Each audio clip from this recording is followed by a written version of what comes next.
Assalamualaikum warahmatullahi wabarakatuh. Ya. Mengenalkan saya itu Bu Sarifah dari Bumiayu. Pak Haji, saya mau nanya, saya itu punya anak, udah usianya hampir 40 tahun, tapi banyak. Usianya berapa? 40 tahun. Laki perempuan? Iya. Laki perempuan? Perempuan masih gadis, tapi perempuan masih gadis. Anak saya umurnya 40 tahun. Anak saya kerjanya di kantor, banyak yang suka, tapi dia itu anak saya nggak mau, belum mau. Sekarang waktu sekarang dia ada yang mau, si lelaki juga ada mau. Jadi saya minta dipercepatkan. Yang jadi orang tua itu mentanya cepet-cepet, mumpung orang tua ini jamani gitu loh Pak Haji. Maunya ibu biar cepat kawin tahun ini. Iya. Gampang. Serumah gak sama ibu anak ibu yang 40 tahun itu? Bukan, anak saya di Jakarta, sayanya di kampung. Oh, anaknya di Jakarta yang perempuan, iya. Ibunya di kampung. Iya Bu Haji. Harus tahun ini kawin. Gampang. Kepengen yang saya yang jadi orang tua buru-buru ngomong. Jadi yang pengen kawin ibu apa anaknya? Anak saya yang jadi orang tua itu kita cepet-cepet nikah gitu loh. Iya, maksudnya yang cepet-cepet kawin harus ibu apa anaknya dulu? Anaknya saya. Ibu nggak mau kawin? Ya, yang jadi orang tua saya doanya mudah-mudahan dikabul langsung. Pasti Bu, gampang. Gitu. Minta diijabahin. Iya pasti, gampang lah. Ibu cari foto anak, ditulis di belakangnya nama binti, nikah tahun ini sama laki-laki, sebutin kriterianya, ganteng, sayang, punya pekerjaan tetap, penghasilan tetap, soleh. Harus yang di belakang tulisannya gede, ngaceng. Di belakang foto anak saya. Ya, ada tulisan ngacengnya gede. Bukannya dicelum di air putih. Ibu mau gak punya mantu yang gak ngaceng? Punya semua. Punya mantu masih sehat. Nah, foto anaknya dikempit di alat kelamin ibu kalau mau tidur. Sekarang umur ibu berapa? Kalau saya umurnya 68 Pak. Enggak sampai 68 hari nanti anaknya nikah. Dikempit di alat kelamin ibu selama 68 hari. Nggih Pak Haji. Bisa? Insya Allah. Saya maunya lebih gede fotonya daripada alat kelamin ibu. Kalau alat kelamin ibunya gedean daripada fotonya, nanti fotonya hancur. Ibu mesti nyetaknya lebih gede dari alat kelamin ibu. Kalau saya boleh tahu, alat kelamin ibu panjang berapa, lebar berapa? Soalnya yang jadi orang tua kalau udah ada yang itu saya betul-betul seneng Pak Haji. Ya. Yang pasti jadi terkabul. Soalnya anak saya usahanya di Jakarta. Ya kan sekarang pertanyaannya fotonya selebar apa? Fotonya dikempit. Kempit. Bisa? Insya Allah Pak Haji. Yo, Bapak-bapak. Assalamualaikum warahmatullahi wabarakatuh. Ya, waalaikumsalam warahmatullahi wabarakatuh. Bapak apa? Assalamualaikum warahmatullahi wabarakatuh Pak Haji. Ya. Saya Nasuha Pak Haji dari Bekasi.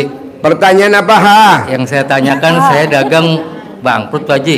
Jadi pengen saya bisa bangkit lagi Pak Haji. Kenapa? Dagang bangkrut dengan sembako, bisa bangkit lagi Pak Haji. Gimana caranya Pak Haji ya? Maksudnya bangkrut tuh udah habis total apa belum? Ya kurang lebih begitu Pak Haji, kurang lebih. Jadi udah nggak buka toko? Iya. Masih buka gak tokonya? Enggak. Sampai saya mau jual rumah Pak Haji, sampai saya mau jual rumah buat modal. Jual rumah? Ya, buat Bos, modal. Iya. Orang yang apa-apa dijual, itu tandanya orang yang nggak bersyukur. Iya Pak Haji. Ngapain dijual? Lo butuh berapa modalnya? Ya kurang lebih 500 juta Pak Haji.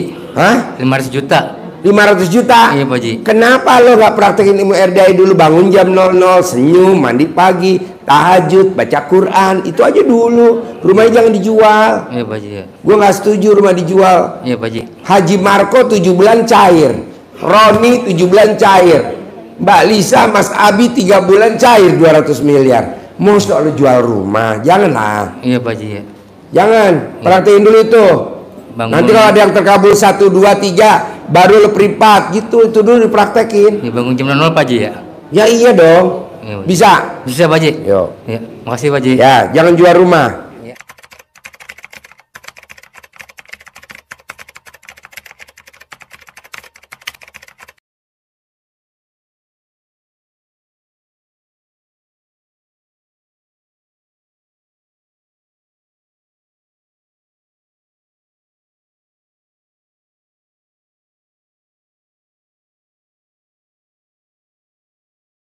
Ya, Ibu apa? Assalamualaikum warahmatullahi wabarakatuh. Ya. Pak Haji, nama saya Ida dari Tasikmalaya.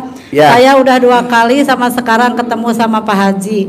Alhamdulillah yang disuruh Pak Haji ibadah ekstrim saya udah melaksanakan. Membaca Quran, bangun tahajud udah 13. Baca Quran berapa juz? 13 sampai 14. Alhamdulillah selama 5 bulan. Ya. Terus saya alhamdulillah keajaibannya Pak Haji. Saya kesini kemarin lutut pas bertanya ke Pak Haji hampir tidak bisa jalan. Terus saya ngambil sampah-sampah yang dekat kami. Alhamdulillah sekarang sholat berapa puluh rakaat alhamdulillah sembuh. Terus saya ada benjolan Pak Haji, ada benjolan di leher saya. Kata itu dokter udah diponis kelenjar tiroid.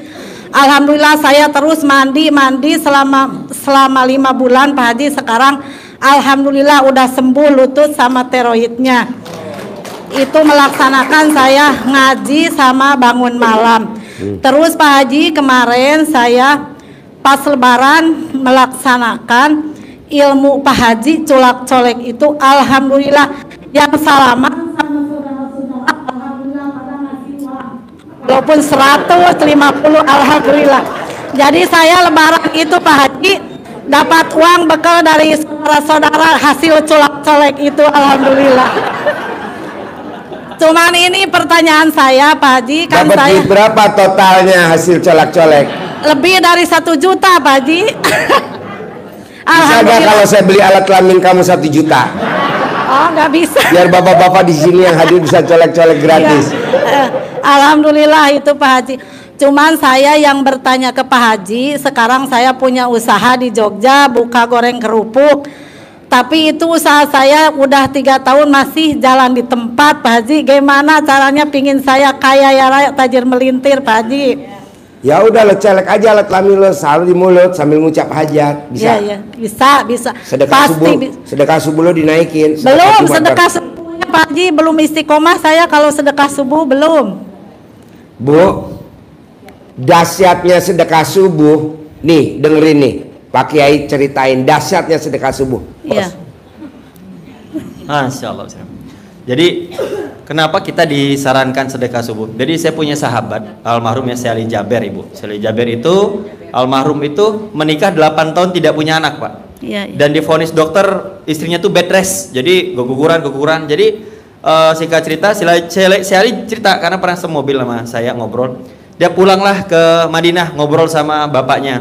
Dikasih amalan, ada memang dari sunnah-sunnah Nabi disampaikan. Setiap subuh itu ada yang diberikan. Zaman dulu kan belum ada uang, sembako dikasih. Nah, pada subuh hari itu malaikat turun ke bumi melihat umat Rasulullah yang menyembah kepada Allah. Dahsyatnya, malaikat itu seperti orang dalam, Pak. Seperti orang dalam nih. Nah, malaikat mendoakan hajat kita pada detik itu. Tahu Bu, Syali Jaber yang awalnya istrinya divonis tidak bisa punya anak, beliau meninggal anaknya 4 karena waktu meninggal istri lagi hamil 6 bulan. Yang padahal mustahil itu akan terjadi. La ilaha illa anta subhanaka inni kuntu minaz zalimin. Kalau Allah sudah berkehendak, mustahil pun di mata manusia pasti Allah kabulkan. Begitu pula yang kita semua di sini istiqomahlah dengan sedekah subuh. Kalau belum bisa 1 juta berawal dari 100.000, jangan sampai kosong. Jadi ada hal unik yang kemarin kawan-kawan kita, saya nggak perlu sebut namanya atau apa, yang hajat kabul itu sampai dia lupa nih, Ji, gua lupa nih yang kemarin luka sedekah, udah transfer 2 kali lipat. Iya, niatin yang kemarin itu disedekahin Bu. Nah, kalau ada uang lebih boleh kata Pak Haji, sedekah subuhnya langsung 1 bulan, boleh. Misalnya 100.000 langsung 3 juta, niatin sedekah subuh. Kenapa Pak? Ingat, yang bikin kita susah hajat terkabul, kenapa kita gak kaya-kaya? Saya sampaikan gini, sholat yang kita lakukan itu untuk diri kita pribadi, ya, zikir, istighfar, qobliyah, ba'diyah dan lain-lain itu untuk diri kita sendiri. Tapi kalau sedekah kan, kalau kita anak yatim kan mereka bisa untuk ibadah dan lain-lain. Saya belum pernah nih ketemu sama orang yang sedekah subuhnya putus-putus, nggak putus-putus, rezekinya nggak pernah di atas 1 miliar, nggak pernah di bawah 1 miliar Pak rekeningnya. Karena kenapa? Di akhirat itu Pak Bu, orang para penghuni akhirat itu ngomong sama Allah, minta dikasih waktu 2 menit hanya untuk bersedekah mumpung masih ada waktu. Ingat, sedekah itu bukan seikhlasnya, kami gak setuju. Kalau seikhlasnya mohon maaf ya 100 200. Sedekah itu dipaksa walaupun belum ikhlas. Saya sampaikan, berapa pasien Pak Haji kok sedekah lagi, termasuk Bang Abi yang kemarin cair 300 miliar. Ngobrol sama aneh, setelah cair ikhlas Bu. Untung bro, Pak Haji nguruh jual sedekah. Kalau nggak sedekah mungkin nggak cair 300 miliar. Sedekah itu dipaksa. Salah satunya sahabat Nabi Utsman bin Auf. Pernah dengar saya Pak? Itu sampai hartanya dihabiskan untuk berjuang. Karena kenapa? Dia yakin pasti balik nih uang nih, pasti balik. Bapak dan Ibu, setiap kali kita bersedekah, Allahumma kfina bihalalikan haramik waqna bifadlika amman siwak. Kata Allah, apapun itu akan kembali kepadamu dan uang itu akan mengajak teman-temannya. Ya pasti. Belum pernah orang susah kesusahan dengan bersedekah. Nggak ada. Satu pesan Allah, harta yang kutitipkan kepadamu harus kau bawa mati. Apa itu? Berjuang di jalanku. Ayo Pak, mumpung masih ada waktu. Kenapa Allah hadirkan kita semua di sini? Allah punya rencana indah untuk hidup kita.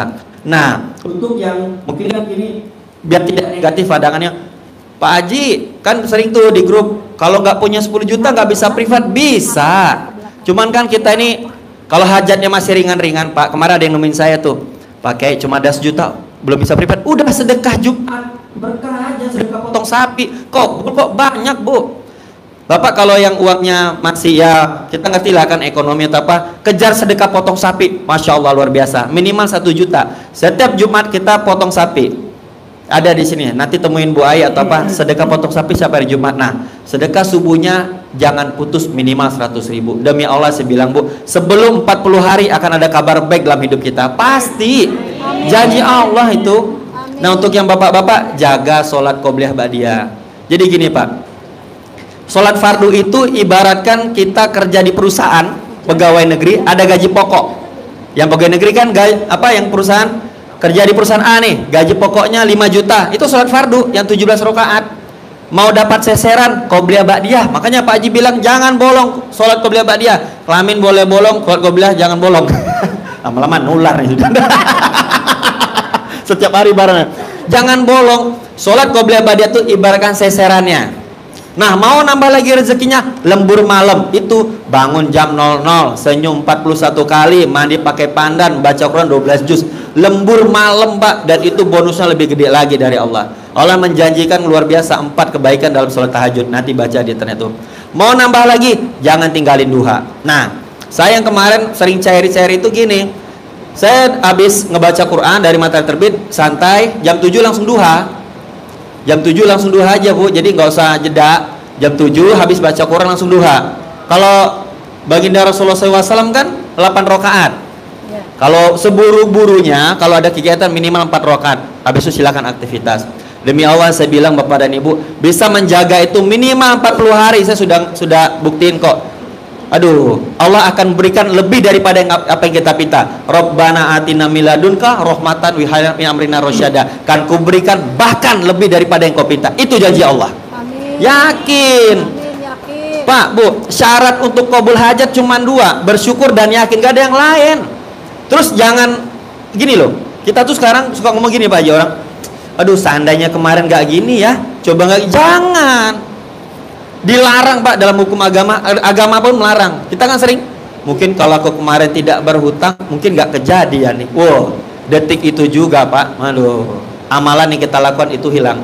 Semua yang terjadi dengan hidup kita udah ketetapan Allah. Anugerah, hutang, ribut sama suami, mohon maaf, kehilangan orang yang dicintai, itu takdir Allah kan.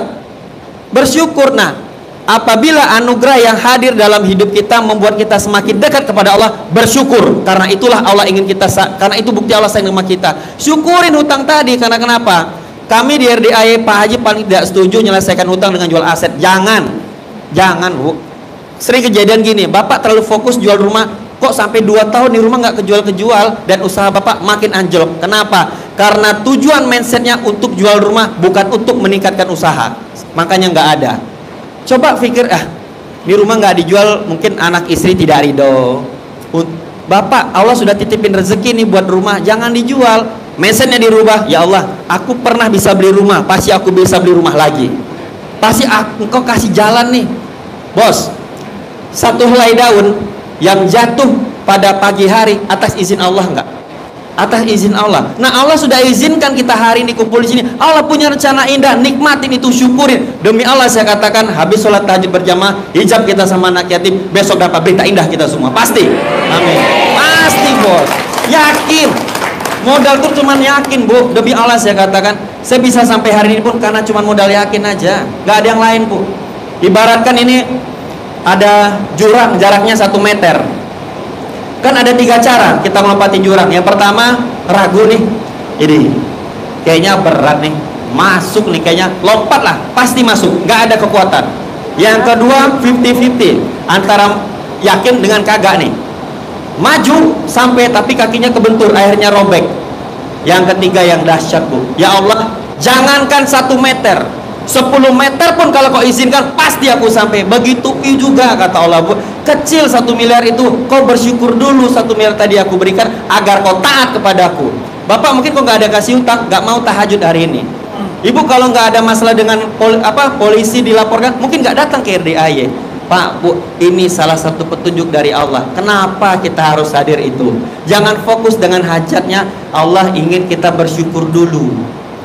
Kan kalau nggak gitu kok nggak datang kepada aku. Nggak gitu kok nggak mau sholat. Mau lebih dahsyat untuk yang ibu, bapak, 15 menit sebelum azan sudah ada di atas jadah. Kalau mau kaya Pak, Bu, pantesin dulu diri. Pengen kaya raya tajir melintir, pantesin dulu diri. Allah bukan gak mau bikin Bapak Ibu kaya raya, bukan yang gak mau, takutnya belum siap. Yang Bapak belum taat, nanti akhirnya dikasih harta ke maksiat.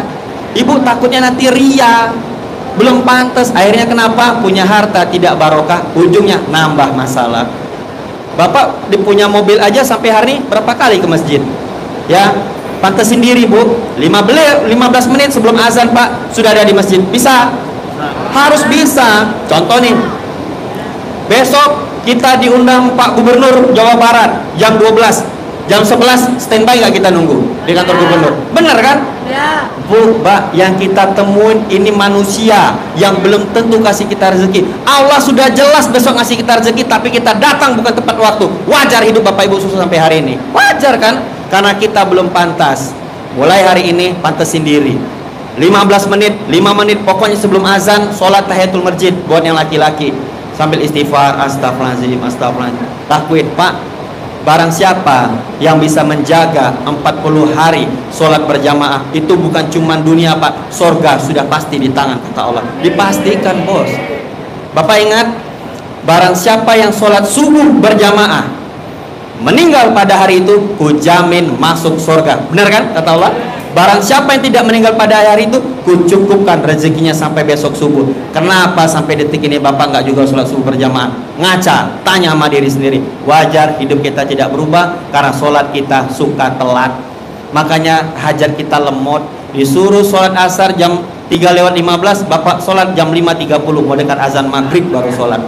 Minta sama Allah kaya raya tajir mintir, ngaca dulu, Pak. Pantesin diri dulu, amalin kata Pak Haji. Sholat qobliyah ba'diyah jangan tinggal. Sedekah subuh paksain. Sedekah dipaksa, Pak ya, jangan seikhlasnya, paksa. Pak, kalau saya bilang lebih bagus banyak kagak ikhlas daripada sedikit diungkit-ungkit. Banyak pasien Pak Haji kok sedekah lagi, sedekah bos. Pak, Bu, saya punya saksi sendiri. Bang Abi itu bisa sedekah 1 miliar tuh, ibu pikir awalnya ikhlas? Kagak. Agak gedek juga, setelah cair, Ji, makasih ya sudah ngemaksain. Paksain Bapak dan Ibu, paksain bangun malam, paksain sedekah subuh, paksain datang ke masjid. Setelah kabul pasti Ibu ikhlas. Bisa? Nah, kalau udah bisa ngelakuin, Bu, mohon maaf, Bu, tidak mungkin tidak kabul hajat kita, Bu. Allah itu yang sudah hadir pada hari ini 99,9% pasti kukabulkan. Udah, Ji, semua pasien yang datang ke RDAY pasti ku kabulin. Amin. Aku cuma minta satu, syukurin dulu nih yang terjadi dan akan ku kabulkan. Ingat, Bu, Allah pernah mengatakan, kan ku berikan kenikmatan yang lebih kepada hambaku yang bersyukur. Syukurin, Pak. Kenapa? Bapak ada di sini punya hutang pun 1 miliar. Di badan kita ini, Pak, hampir 10 miliar. Ginjal berapa? 5-7 miliar. Kalau mau malam ini jual, ada pasien Pak Haji butuh ginjal malam nih. Mata, aduh. Coba dari situ disyukurin, Bu. Dan jangan hitung-hitungan sama Allah. Pak Haji, aku sudah 2 hari nih ngamalin bangun malam gini nih, kok nggak kabul. Astagfirullahaladzim. Ibu, kita logika aja nih kalau mau hitung-hitungan. Dia kalau mau hitungan sama Allah. Kalau kita ke rumah sakit, ada orang dirawat pakai tabung oksigen. Set. Itu 1 kali 24 jam harganya 3.175.000. Satu tabung 24 jam. Berapa umur Bapak Ibu? 50 tahun. Kali itu semua. Ada nggak Allah hitung-hitungan? Yang jadi pertanyaan, kenapa Allah izinkan kita masih bernafas sampai hari ini dan Allah tidak langsung menurunkan azab bisa kita bikin dosa? Syukurin Pak, punya hutang 1 miliar, tidak kena stroke, hepatitis, diabetes, jantung, ginjal Bapak cuci darah. Saya punya sahabat Pak, punya kebun di Indonesia ini 8.744 hektar kebun yang saya urus. Triliunan duitnya, tapi sudah 8 tahun stroke Bu.